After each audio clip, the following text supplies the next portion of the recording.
BUET MSc admission 2015 সালে question এটি। এইরকম একটা ডায়াগ্রাম দেয়া আছে, এটা সাপেক্ষে আমাদের জিরো সিকোয়েন্স নেটওয়ার্কটা আঁকাইতে হবে। ঠিক আছে, তো চলুন আমি কথা না বাড়িয়ে শুরু করা যাক সরাসরি, যেহেতু আমি এক্সপ্লেনেশন দিয়েছি গত ক্লাসে।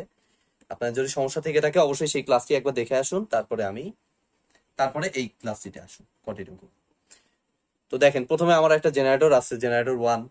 তো সেটা নর্মালি আমি দেখতে পাচ্ছি যে একটা ইয়েতে কানেক্টেড। সবার ফার্স্টে আমি রেফারেন্স বাসটা দিয়ে নিব, যেটা প্রথম কাজ। এরপর জেনারেটর 1টা আমাদের দেয়াই আছে ওয়াই তে কানেক্টেড, যার নিউট্রালটা হচ্ছে এখানে অবশ্যই জেড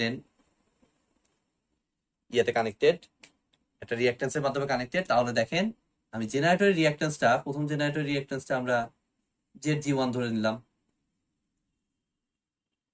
ঠিক আছে, দেওয়ার পর আমাদের দেখেন কি বলছে যে প্রাইমারি সাইডটা এইভাবে কানেক্টেড। দ্যাট মিনস আমাদের জেনারেটরের ক্ষেত্রে বলছি যে প্রথম প্রান্ত থেকে আমাদের একটা রিঅ্যাকট্যান্স টেনে এখানে আনতে হবে, এবং সেই রিঅ্যাকট্যান্সটা অবশ্যই হবে 3ZN1।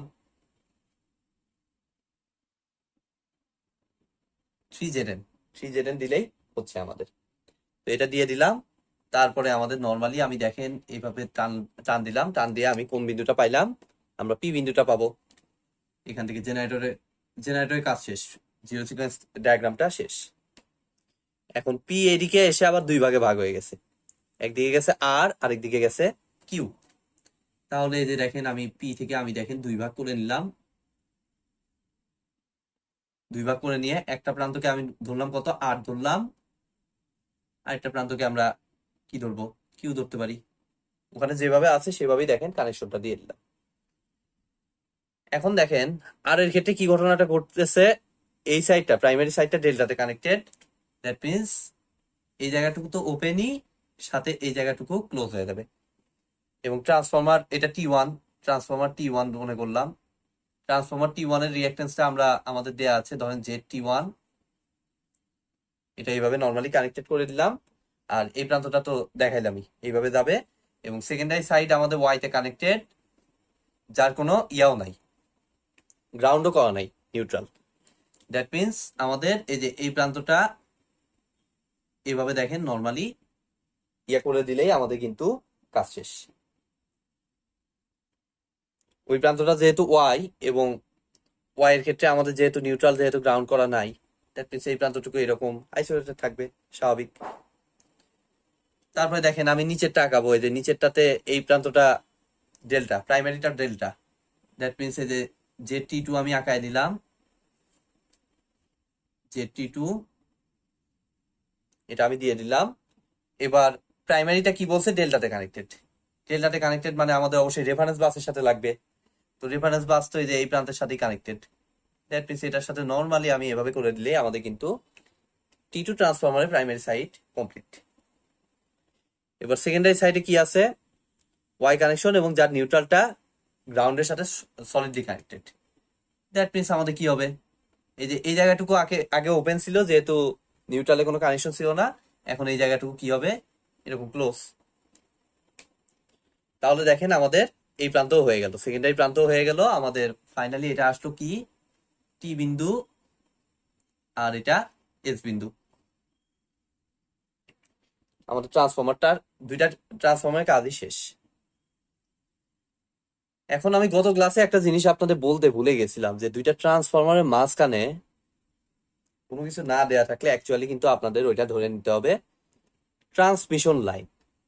ঠিক আছে, ট্রান্সমিশন লাইনের বৈশিষ্ট্য কি, আমাদের নর্মালি থিঙ্ক করেন যে একটা লো ভোল্টেজকে হাই ভোল্টেজ বানায় ট্রান্সমিশন লাইনের মাধ্যমেই তো আমরা কি দূর দূরান্তে পাঠাই দেই না। তা না হলে তো হাই ভোল্টেজ না বানাইলে তো দূর দূরান্তে আমরা পাঠাইতে পারবো না। ট্রান্সমিশন লাইন তো কয়েকশো কিলোমিটার লম্বা। তো তারপরে আবার সেটা হাই ভোল্টেজ থেকে লো ভোল্টেজে কনভার্ট হয়ে আমাদের বিভিন্ন লোডে যায়, যেমন বাড়ি বাড়ি ঘর থেকে শুরু করে বিভিন্ন ফ্যাক্টরি, কোম্পানি, বিভিন্ন জায়গায় যায়। তো দুই ট্রান্সফরমারের মাঝখানে অ্যাকচুয়ালি কি থাকতেছে তাহলে, একটা স্টেপ আপ আর একটা স্টেপ ডাউন। এই সাইডেরটা স্টেপ আপ আর এই সাইডেরটা স্টেপ ডাউন। এই ট্রান্সফরমারের মাঝখানে নর্মালি আমাদের কি থাকে, ট্রান্সমিশন লাইন থাকে। তো এটা যদি কোনো কিছু নাও দেয়া থাকে, তাও আমাদের ধরে নিতে হবে এই জায়গাটায় ট্রান্সমিশন লাইন থাকবে। ঠিক আছে, এটা কিন্তু মাথায় রাখবেন। তো তার জন্য দেখেন টি এস, এই টি থেকে এম পর্যন্ত একটা ট্রান্সমিশন লাইন হবে। তো এই যে এম বিন্দু এটা মনে করলাম আমাদের এম বিন্দু এটা। তো এখান থেকে এই পর্যন্ত এম বিন্দু পর্যন্ত আমার একটা ট্রান্সমিশন লাইন থাকবে। সেই ট্রান্সমিশন লাইনটা আমরা এটা ধরে নিলাম যে ট্রান্সমিশন লাইনটাকে আমি কত ধরতে পারি, জেড টিএল1 ধরলাম, ট্রান্সমিশন লাইন 1। এবং সেকেন্ড ইয়াটারও একটা ট্রান্সমিশন লাইন থাকবে, যেটার ইয়াটা ধরে নিলাম আমি কত, জেড টিএল2। তাহলে কিন্তু আমরা এম বিন্দুটা পেয়ে যাচ্ছি। এই যে এই সাইডে যে এম বিন্দুটা আছে সেটা কিন্তু আমরা পেয়ে গেলাম এটার মাধ্যমে। তাহলে দেখেন এই যে এম বিন্দু, এখন এম বিন্দুর পরে আবার কি ঘটনা, আমাদের একটা ট্রান্সফরমার কানেক্টেড এবং যার প্রাইমারি সাইডটা ওয়াই সলিডলি গ্রাউন্ডেড। তার মানে এই যে এইখান থেকে এই প্রান্তটা সরাসরি এই দেখেন কানেকশন দিয়ে দিলাম। আর ট্রান্সফরমার কানেকশনটা দিতে ভুলে গেছি। আচ্ছা, ট্রান্সফরমার কানেকশনটা, ট্রান্সফরমার রিঅ্যাক্টেন্সটা, সরি, রিঅ্যাক্টেন্সটা আমি দিয়ে নিলাম। আমার দেখেন আমি এইটুকু জায়গা একটু স্কিপ করলাম আপাতত, কারণ এটা তো আর লাগতেছে না এখন, জায়গা কম যেহেতু আমাদের, জায়গাটুকু একটু মুছে দিয়ে আমরা এই যে ট্রান্সফরমার থেকে কাজ করি। ট্রান্সফরমারের প্রাইমারি সাইডটা কি হয়েছে, ওয়াই তে কানেক্টেড এবং সেটা সলিডলি গ্রাউন্ড বলে এই যে এই জায়গাটুকু ক্লোজ করে দিছি। এবং সেকেন্ডারিতে কি ঘটনা ঘটছে, ডেল্টাতে কানেক্টেড। দ্যাট মিনস এই যে এখান থেকে অবশ্যই রেফারেন্স বাসে কানেক্টেড, কানেকশন দিয়ে দিলাম। তারপরে কি থাকলো, এখান থেকে যে প্রান্তটা বের হইলো সেই প্রান্তটাকে নিয়ে আমাদের কি করতে হবে, জেনারেটরের ইয়ার সাথে দিতে হবে। জেনারেটরটা আবার ওয়াই তে কানেক্টেড। তো জেনারেটরের এই দেখেন জেনারেটরের রিঅ্যাক্টেন্সটা এটা হচ্ছে জেড টি3, 3 নাম্বার ট্রান্সফরমারের যে রিঅ্যাক্টেন্স। আর জেনারেটরের ক্ষেত্রে কি হচ্ছে, জেড জি2। আর জেনারেটরটা নর্মালি ওয়াই তে কানেক্টেড, যেটা কোনো গ্রাউন্ড টাউন্ড কিচ্ছু নাই। দ্যাট মিনস রেফারেন্স বাসের সাথে কোনো কানেকশন নাই। নর্মালি এটা দিয়ে দিলেই আমাদের কিন্তু এটার ইকুইভ্যালেন্ট সার্কিটটা টোটালি রেডি হয়ে যাবে। এবং আমাদের এম বিন্দু এখানে, তারপরে এন বিন্দু কোথায়, এই যে এন বিন্দু, এন বিন্দুটা আমাদের এই যে এন বিন্দু, এন বিন্দুটা দিয়ে দিলে আমাদের কিন্তু কাজ শেষ। তো এইটা হচ্ছে আমাদের এই বুয়েট এমএসসি 2015-তে আসা কোশ্চেন। একইভাবে দেখেন বুয়েট এমএসসি 2016 সালেও আরেকটা জিরো সিকোয়েন্স ডায়াগ্রাম এসেছিল, আমি সেই কোশ্চেনটা এখন ডিসকাস করব। তো দেখেন আমাদের পরের প্রবলেমটায় 2016 সালে এমএসসি অ্যাডমিশন 2016 সালে এসেছিল বুয়েটে। তো এরকম একটা ডায়াগ্রাম দেয়া আছে, দেওয়ার পর এটা জিরো সিকোয়েন্স ডায়াগ্রামটা আঁকাতে বলছে। তো জিরো সিকোয়েন্স ডায়াগ্রামটা আঁকাইতে হইলে আমাদের দেখেন ধাপে ধাপে আমি কাজ শুরু করি। প্রথমে জেনারেটর 1 আছে, প্রথমে আমি রেফারেন্স বাস দেবো অবশ্যই। এই যে রেফারেন্স বাস জেনারেটর 1-এ আমাদের দেখেন এই যে দিয়ে দিছে। তো জেনারেটর 1-এর রিঅ্যাক্টেন্সটা আমি মনে করলাম ZG1। এবং এরপরে আমাদের কি আছে, এই জেডএন আছে। তো জেডএনটা এই যে নর্মালি এখান থেকে আমি কানেকশন দিয়ে দিলাম, এটা অবশ্যই হবে 3ZN। আমাদের এটা কাজ শেষ। এরপরে এটা এসে দুই ভাগে ভাগ হয়েছে, আমি এটাকে দেখেন দুই ভাগে ভাগ করলাম, এক ভাগ অনেক নিচে দিলাম, আরেক ভাগ এখানে দেওয়ার পর আমাদের এখানে একটা ট্রান্সফরমার আছে T1।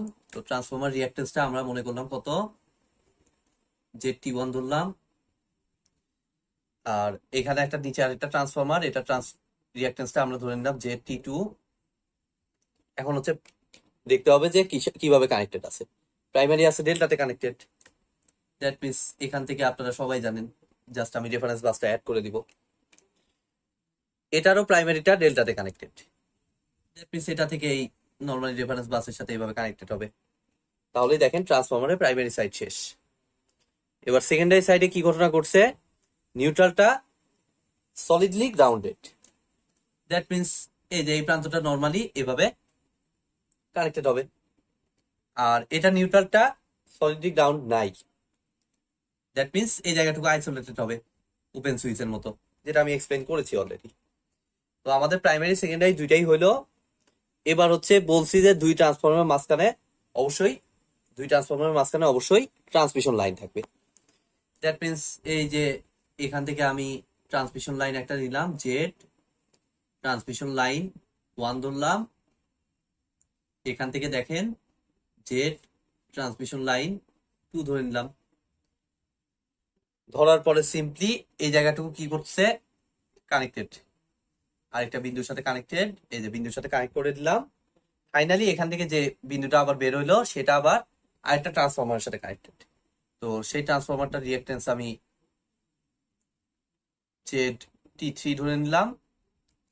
এবার ট্রান্সফরমারটা কিভাবে আছে, প্রাইমারিটা দেখেন সলিডলি গ্রাউন্ড, দ্যাট মিনস এই জায়গাটুকু নর্মালি এই কানেক্টেড, আর সেকেন্ডারিটা ডেল্টাতে কানেক্টেড। তাহলে দেখেন আমি এইটুকু একটু মুছে দিচ্ছি, এখন এগুলো আর লাগতেছে না।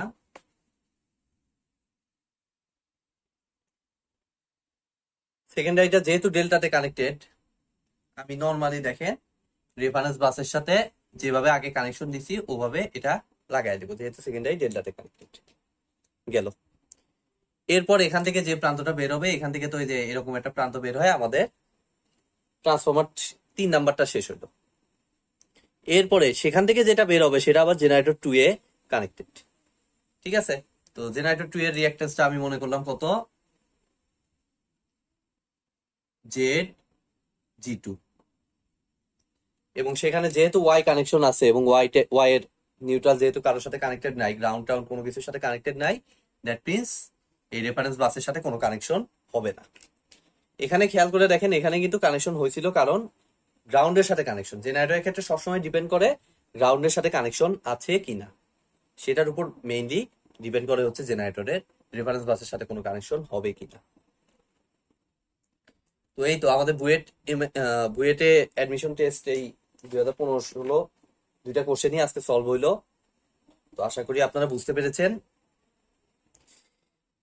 তো ভিডিওটি যদি ভালো লেগে থাকে অবশ্যই ভিডিওতে একটি লাইক দিবেন, বন্ধুদের সাথে বেশি বেশি শেয়ার করবেন, আর চ্যানেলে নতুন হয়ে থাকলে অবশ্যই চ্যানেলটি সাবস্ক্রাইব করবেন। ধন্যবাদ।